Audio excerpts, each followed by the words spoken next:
Here's one woman who's had an amazing career over the last 10 years. I mean, there's been quite a few artists over the last 50 years. I've been, into the music thing for the past 40 or 50 years, and there's been many who have come and gone, and Taylor Swift is going to make her mark. There's no doubt about it. Got her at number 32 with Wildest Dreams on my fantasy playlist January 10th, 2016. She's an amazing woman. I Her songs, you hear the yearning. There's a sexuality in there too, embedded. That it's a purveyor of romantic and sexual fantasies. It's almost like reading one of these dime store novels or a Harlequin, well, not a Harlequin novel, that'd be a little bit too risque, but it's sort of the musical equivalent to that. And she's just so lovely in that. She pulls it off so beautifully. One of my favorite songs by her. Her and this guy, we're never going out of style. Stick with me. Me and him. Taylor Swift. Never going out of style. That's one of the most striking records by her. I can't get enough of that. Wildest Dreams also fits into that same genre. Let me read you a few of the lyrics. You're probably familiar with the lyrics anyway, but I'm going to read it to you. He said, let's get out of this town.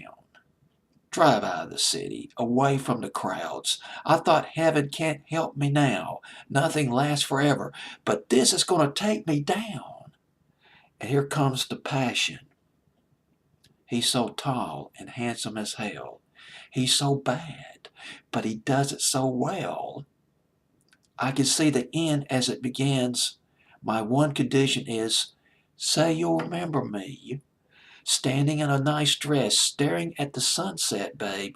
Red lips and rosy cheeks, say you'll see me again, even if it's just in your wildest dreams. Classic Taylor Swift. Realistic, idealistic. She could be edgy, coy, playful. All these personalities, all these personas, the spectrum spread across her hit records. And Madonna did it in the 80s and 90s, and now we got Taylor Swift doing it. I said, no one has to know what we do. His hands are in my hair. Here comes the fantasy part. His clothes are in my room, and his voice is a familiar sound. Nothing lasts forever. There's that sense of, oh, this is so great. This is cloud nine. But sooner or later, I'm going to come down. It's all going to come down back to earth. But since I'm up here, let's make the most of it. But this is getting good now. Here we go again, the refrain. Reframe. He's so tall and handsome as hell. He's so bad, but he does it so well.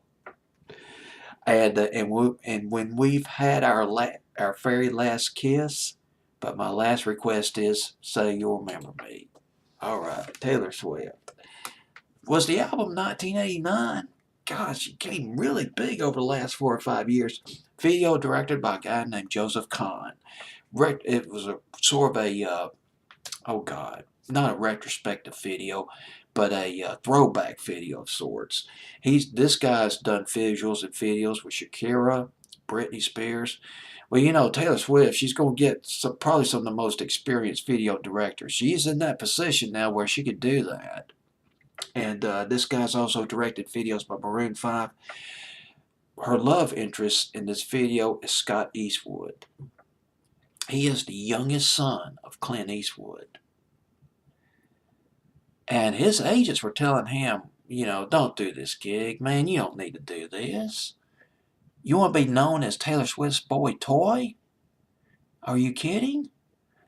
And here's what I love this. This is going to be my favorite part of the video because I can see this so easily.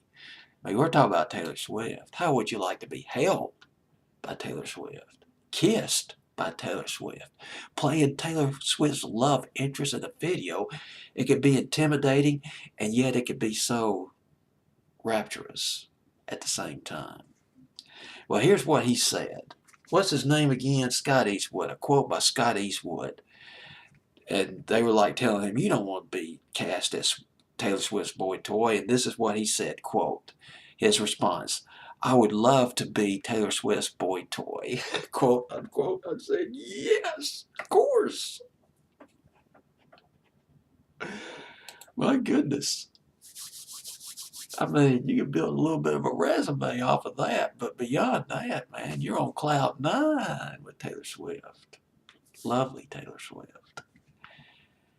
I still can't get over that song style.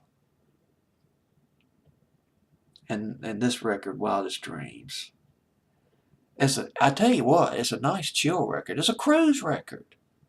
You're driving along at night on a lonely highway, and this song spills out of your XM radio or FM radio, out of your CD, or out of your MP3 player, and you're like, yeah, man, this song fits the vibe. The stars are all out, the moon is beaming down, trees are going past you, you go through a small town or a big town, buildings going by, you're just cruising this Taylor Swift serenading you. How about that? Wildest Dreams at where is it at? Number 32 on my fantasy playlist. Indeed a fantasy. January 10th, 2016.